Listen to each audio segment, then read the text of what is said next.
Hello beautiful soul! Welcome back to my channel. This is May Chang Amir from Japan, Kabayan Libra. This reading is for you. Tingnan natin ang iyong second half ng November 2025. Maraming salamat muna sa mga subscriber, new subscriber, cross-watcher, at sa mga bagong pasok dyan. Welcome na welcome kayo sa bahay ni Ate Ay. May salamat din sa nakakataba ng puso ninyong mga comments at sa mga nagpa-personal reading. Marami pong salamat. Kung gusto niyo na energy nyo lang talaga, ang gusto nyo makuha natin, all the details para sa personal reading is in description below. General reading ha, kunin mo lang ang sayo at itapon ang hindi naman sayo. Maaring vice versa, energy mo, energy ng person mo, energy ng malapit sa puso mo, nangyayari or mangyayari pala. Use your own intuition, lawakan nyo ang inyong isipan, ano man ang gender mo, ano man ang edad mo. Wala sa baraha ang inyong kapalaran, kayo pa rin ang makapagdedesisyon at makapagpapabago ng inyong buhay. Lagi nyo tatandaan na ang dami nyong energy sa mundong ito. Huwag nyo ipilit kung hindi ito para sa inyo. Happiness is coming. Maaaring makakaramdam ka ng kasiyahan o may mga happening situation na ikasisiyam mo.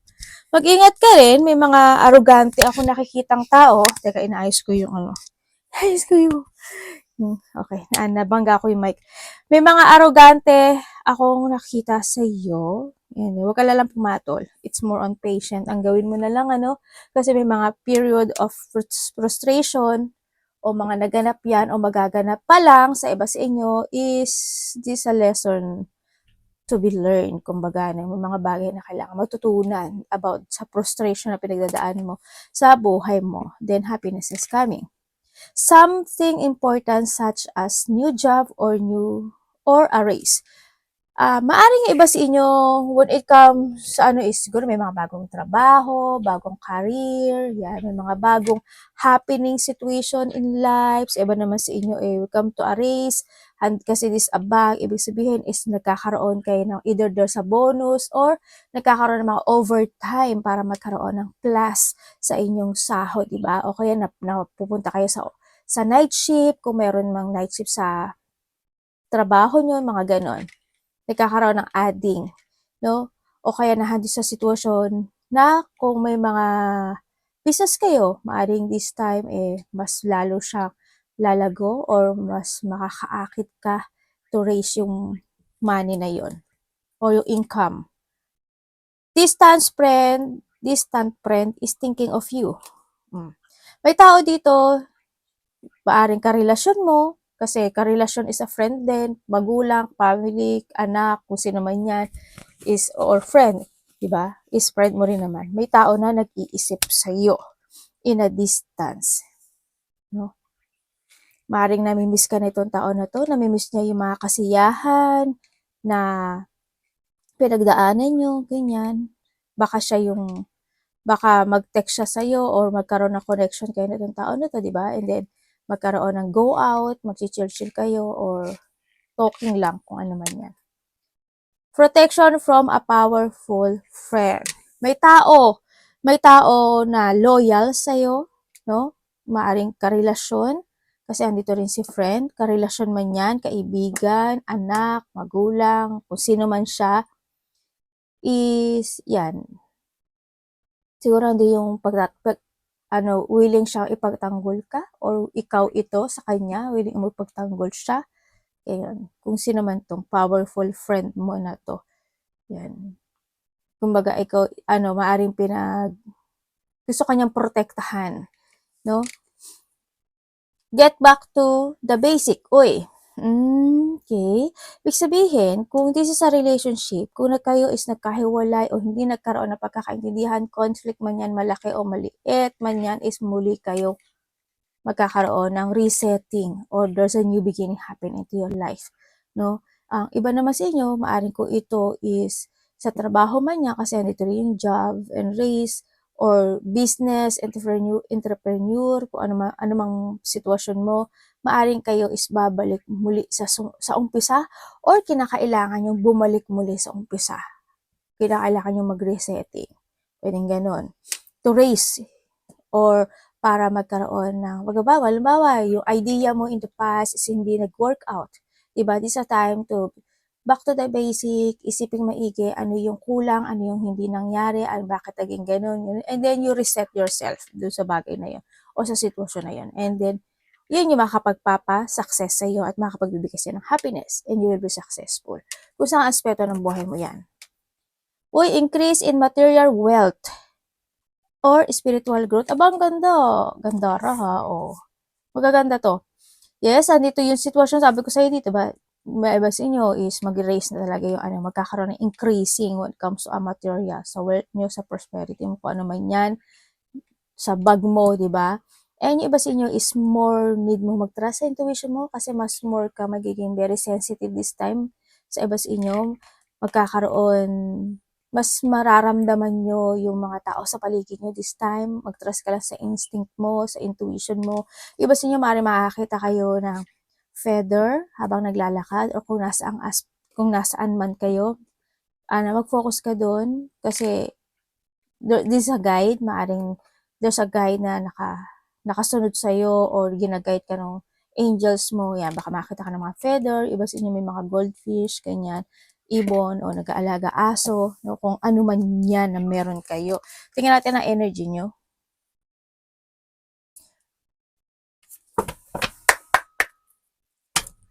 Energy ni Libra. Dito sa sitwasyon na to, kasi andito si friend, saka si dog far away, tsaka si dog. Ang nakikita ko dito, and with happiness, may tao dito na aawitan ka, aawitan ka, no? Aawitan ka pagdating sa pera. Tapos, ang iba naman sa inyo is may tao na karelasyon mo yan, kapatid mo yan, anak mo yan, kung sino may person who's connected sa'yo, na may mga sasabihin siyang, magagandang salita pagdating sa'yo. Or maybe this is you, yan, maraming klaseng magagandang salita. Pambobola, yan, kamusta ka na, ganyan-ganyan. O kaya din yung pang-aakit, mga ganun. O kaya kung ito is sa mga new job, maaring magiging mabulaklak sa sayo. Halika na, punta na lang tayo. Lumipat tayo ng trabaho, punta tayo dito, punta tayo doon. Pwedeng ganon. O mag-enterprise tayo, tayo, business tayo. Maaring may mga ganon sitwasyon na magkakaroon sa'yo. Energy mo. Okay. Okay, ang energy mo, sa nakita ko sa'yo dito ay, nandito ka sa sitwasyon mo na meron ka mga marireminizing o maaalala from the past situation. Pwede anak mo, kapatid mo, karelasyon mo, or someone who's connected sa'yo. Pwede yung childhood mo, diba? Yung bata ka pa, pwede yun. Mga memory sa nakaraan, good man yan or bad, maano doon ka sa point, magkakaroon ng pag-aalala sa mga nakaraan, mga good memories, marirevisit mo siya. Nahadun din na maaaring magkakaroon ng mga pagkikita, no? Ang energy mo maaaring may makikitain ka ng mga tao sa nakaraan, ganyan. O kaya taong kakilala mo na. Halimbawa, may anak mo or karelasyon mo, kaibigan mo, mga months na kayo hindi nagkita, ganyan, 6 months, 4 months man yan, o ilang months man yan, years man siya, maaari magkakaroon ka ng connection muli sa kanya or magkakaroon ng communication. Energy mo rin kasi andito rin yung situation na sa iba sa inyo is may mga lakad. Yan. Siguro may mga lakad ka na pupuntahan, malayo o malapit. May mga travel situation. Ako na nakikita dito. Merong mga pag-uusap or magkakaroon ng, anong tawag dito? May bibigyan ka ng advice or support or makaka-receive ka ng advice and support with someone. Mga ganun. So, nakikita ko dito. May communication. Tingnan natin ang parating.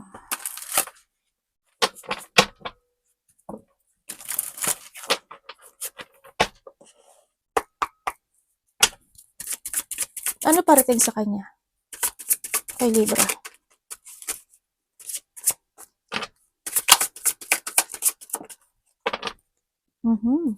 Galileo. Anong ibig sabihin? Bakit ito? Ano ba yan? Bakit? Ay, baliktad.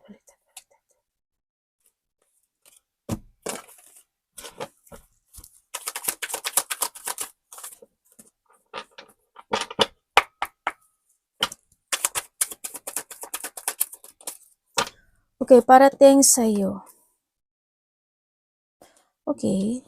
Parating sa'yo, may mga union pala, no? Yan, may mga union. Ako nakikita sa'yo. Lain tao, ah.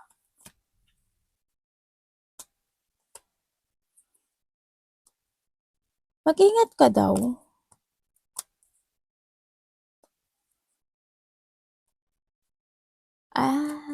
Okay.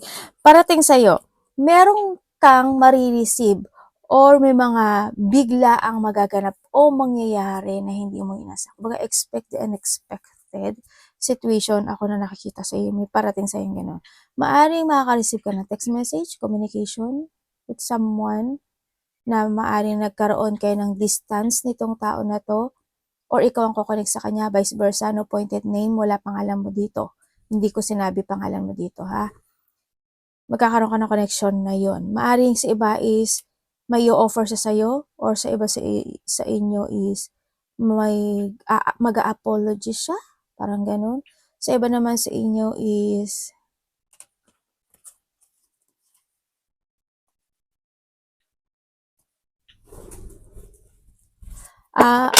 sa iba sa inyo is maaring mahihingi sa'yo ng tulong or tutulungan mo. Yun ang nakikita ko. And also, parating sa'yo, may mga disappointment or may mga disagreement na magaganap o mangyayari either sa kasamahan mo sa trabaho, sa kapatid mo, sa magulang mo, sa kaibigan mo, ganyan. Kung sino man mag-target sa'yo doon. Yan, magkakaroon mga disagreement, battle, mga tension, conflict, malaki man o maliit yun. May matatapakan ng ego, ganyan. O kaya ano yung situation na may mga pagkairita, yan. May mga argument situation ako na nakikita. Siguro may mga pag-uusapan kayo na wag naman sana mauwi in a big problem, di ba? Okay lang mag-discussion kayo o mag-agreement kayo, basta wag lang mapunta sa talagang samaan ng loob. Pero if ever na magkakaroon ng gano'n, may tao, ikaw or someone do sa mga magkakaroon ka ng discussion na yun is magkakaroon siya ng lihim na sama ng loob sa iyo or tampo. Yun ang nakikita ko dito. Diba dito kapamilya nito or karelasyon. And then sa iba naman sa inyo is marami ka daw, parang marami kang iisipin na bagay. Yan. By the second half November, marami kang iisipin na bagay. Halimbawa, gusto mo makipagkita dito, may mga happy gathering, may mga creativity, may mga collaboration na kang gagawin sa iba sa inyo, kunin mo lang yung sa'yo doon, may mga cooperation, mga acceleration, mag-chill-chill kayo, ganyan, may mga hihingi ng suporta and humahal or ikaw bibigay noon sa kanila, may mga ganang sitwasyon. Ako nakikita sa iyo. May mga bagay ka na medyo marami kang iisipin no, na gusto mo rin na baguhin, ganyan, na gusto mong i-develop, na gusto mo nang i-renew, may mga ganong sitwasyon ako na nakikita sa iyo. Yan. Dapat iwasan. Anak, dito ka sa maluhulog ka dyan. Onay changwa? Onay chang mo kuchi. Dito, anak. Dito. Okay. Ano dapat iwasan? Marami mga kayo, yun nga, mga celebration kami. Maliit man o malaki yan. Mga ganun. Magkakaroon ka ng renewal sa isang taong mahalaga sa'yo. Gan. Magkakaroon ka ng renewal sa kanya. Dapat iwasan ni Libra. Na yung throat chakra ko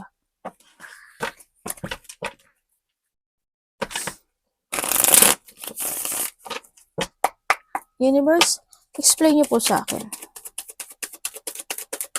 Dapat iwasan. Okay.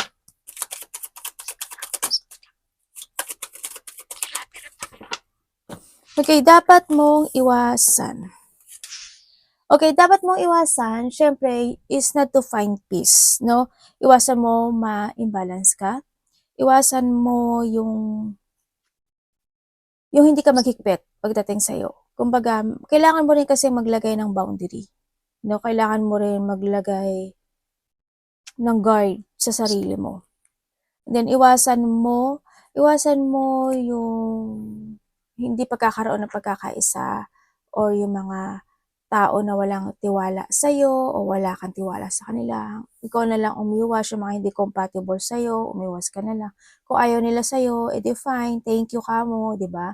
Yung mga taong manggagamit, iwasan mo, yung gagamitin ka lang, pag kailangan ka nila, tsaka lang nila nakikita, tsaka lang nila hahanapin, kakausapin, umiwas ka na lang. Or ikaw, maging ganon, wag kang magiging ganon, ha? Yun, iwasan mo rin. Syempre alam mo yung malungkot sa isang bagay, sa isang sitwasyon na naganap na o nangyari na. Hindi mo naman kasi kailangan kalungkutan yun, maghinayang o magpagsisihan yung mga bagay na yun. Ang pinaka kasi doon is you need to learn, kumbaga, 'di ba? Kailangan mo matuto. Nangyayari ang lahat ng ganun, disappointment, regret, failure situation kasi we need to learn. Yun na nga lang, kung hindi ka natuto, it's your fault kasi yun yung choose mo, 'di ba? Yun, huwag kang manghinayang sa mga ganun. Kung may mga bagay na kailangang i-recover. Kung may mga bagay na kailangang i-move on o mag-move on, it's need to heal then. And then, syempre, may mga, iwasan mo na hindi ka magkaroon ng acceptance sa mga bagay-bagay o sitwasyon mo sa buhay mo. Yun, halimbawa, yung karelasyon mo, halimbawa, o kapatid mo, anak mo, o kaibigan mo, gano'n na talaga yung ugali niya. Matagal na gano'n siya at hindi niya kayang baguhin yung sarili niya. You need to accept it. Kasi, magbabago siya. Hindi siya magbabago dahil sa sinabi ng ibang tao. Kailangan niya kasi magbago sa sarili niya. Na makita niya yung sarili niya. Na mali yung ginagawa niya. Or may mga red flag siya, diba? Yun. O kaya, yung mga bagay na need to accept. Halimbawa, sa trabaho mo, 'di ba, mababa yung sahod mo, you need to accept it. Pero if you want naman, kasi meron din naman ditong new job, 'di ba? Edi mag-moving on ka. Yun lang yun. 'Di ba? Kung hindi mo gusto yung system nila, hindi mo gusto yung rules nila, you need to accept it. Kung ayaw mo, umalis ka. Kaysa magdadadakdak ka at magsasalita ka ng mga chismis, magsasalita ka sa kaibigan mo, ay naku, hindi ko tinataasan dito, ganyan, ganyan. Umiwas ka lang sa ganun din. Siyempre, the more na nagchichika ka sa iba, the more na nagiging mapapasama ka lang. Diba? Yung mga ganun, iwasan mo yung mga ganun sitwasyon. Kung hindi nag-fit in sa'yo, edi mag-go on ka, diba? Yun lang yun.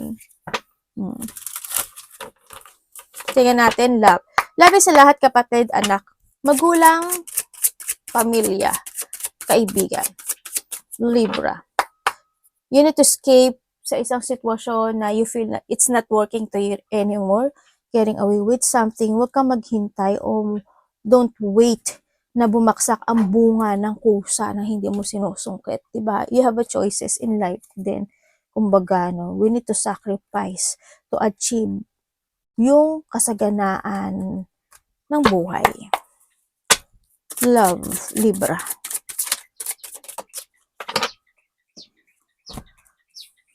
Okay.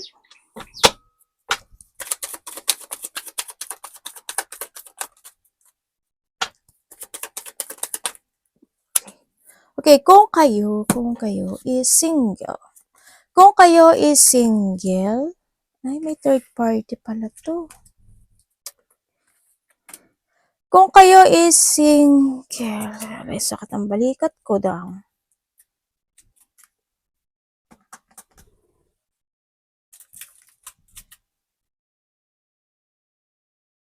May dalawang darating sa buhay mo.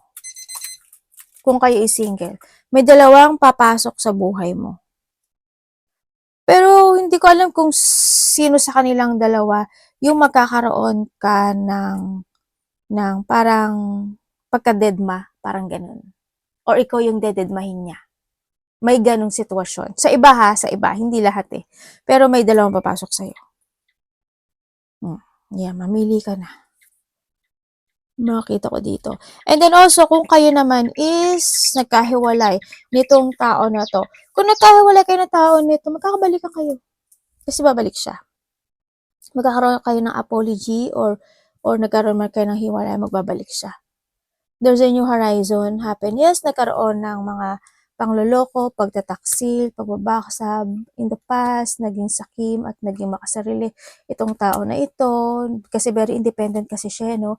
Kumbaga nahandun kasi sa point, either may karelasyon siya or may pamilya na siya or itong tao no, ito talaga is yung energy niya, vice versa, no pointed name, wala pangalan mo dito. Yung tao na nakikita ko kasi dito, ay anak, magmukha na yung kanya mami. Yung tao kasi na nakikita ko dito, hindi lang ikaw ang kinausap niya. Hindi lang ikaw. May iba pa siyang kausap. Dan sa iyo. Yes, nagkaroon ng mga pag-aaway o hindi pagkakaintindihan sa relasyon na ito, pero ang nakita ko ito, mukhang magkakabalikan ata kayo. May pagbabalik. Or maybe you are thinking about recovery dito sa relationship no, or siya is nag-iisip ng recovery or renewal dito sa relationship na to. Pero meron ako nakikitang ibang tao sa relasyon. Bukod sa'yo, meron ako nakikitang ibang kausap niya or ikaw ito, ha, vice versa. Yun ang nakikita ko to. Independent siya, napaka parang ano siya, basta independent yung energy niya sa nakikita ko dito. Kasi lumalabas din kasi siya na devil. Or maybe this is you, ha. Yun ang nakikita ko dito. Itong tao, itong nakikita kong tao na nandito, isa kasi sa inyo is still stuck. Gusto pa rin niya ng partnership. Sa nakikita ko dito, they want to heal yung relationship. Pero isa kasi is, alam mo yung, I don't know why, pero parang, ang sinasabi niya, gagawin ko yung gusto kong gawin. May taong dito gagawin ko yung gusto ko. parang hindi siya sa paglaya. Ano yung connected man tayo, pero gagawin ko yung gusto ko. Parang nandun siya sa point na yun. Ikaw ito or siya ha, vice versa.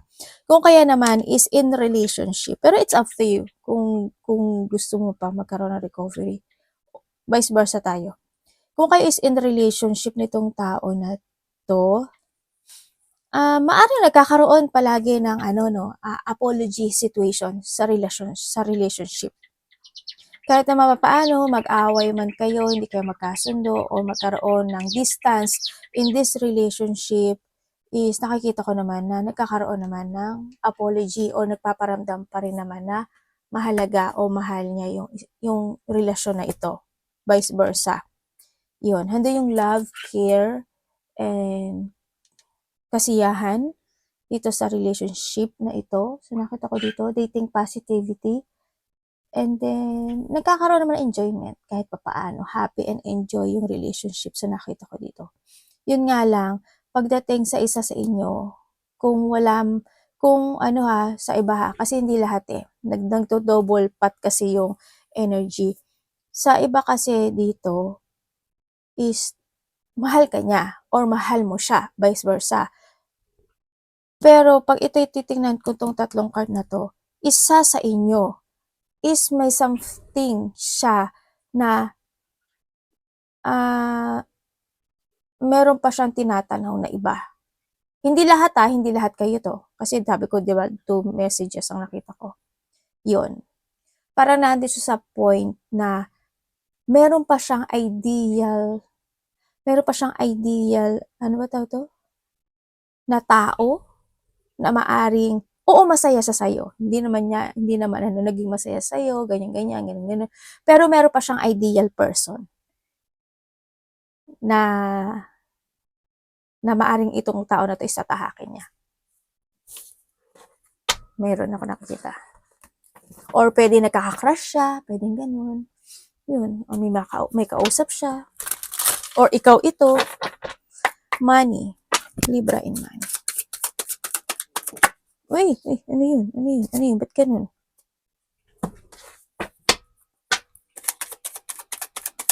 Money po. Okay.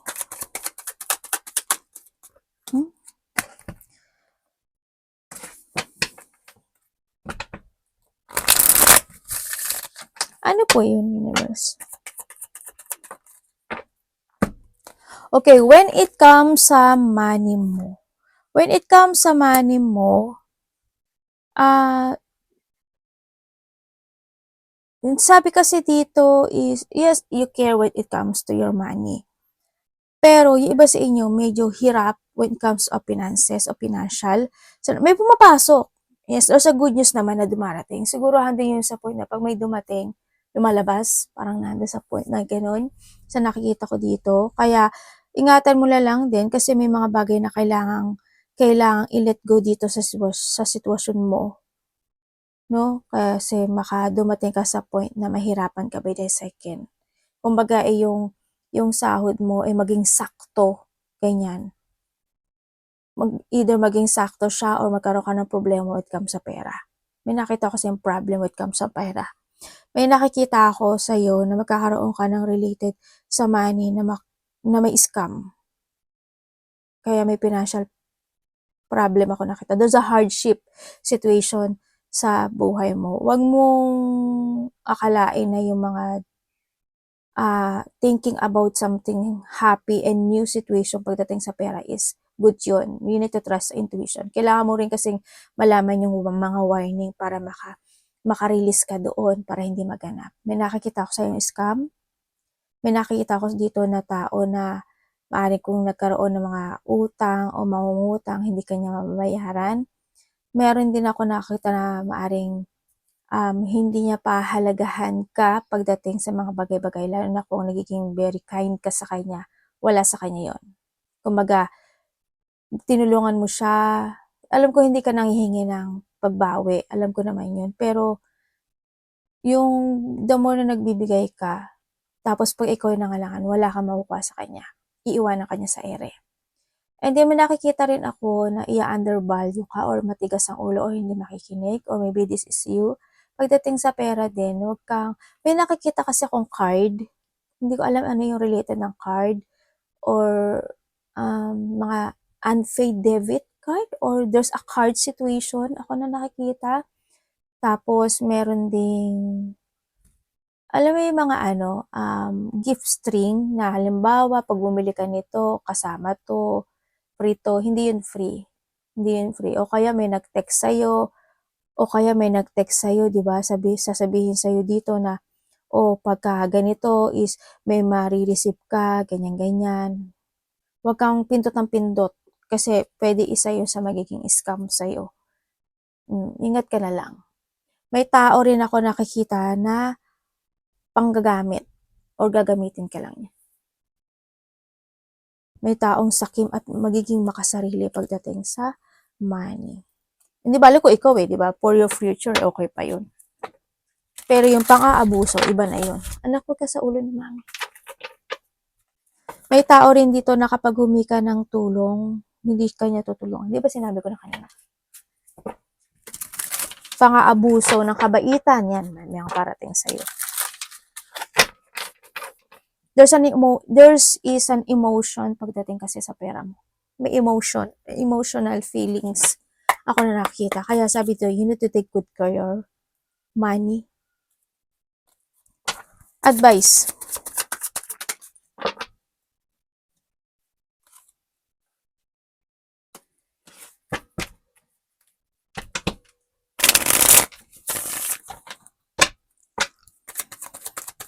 Basta ingat ka sa mga manggogoyo o mandiling lang o magdadrama sa'yo about money. Pero nasa sa'yo pa rin yan.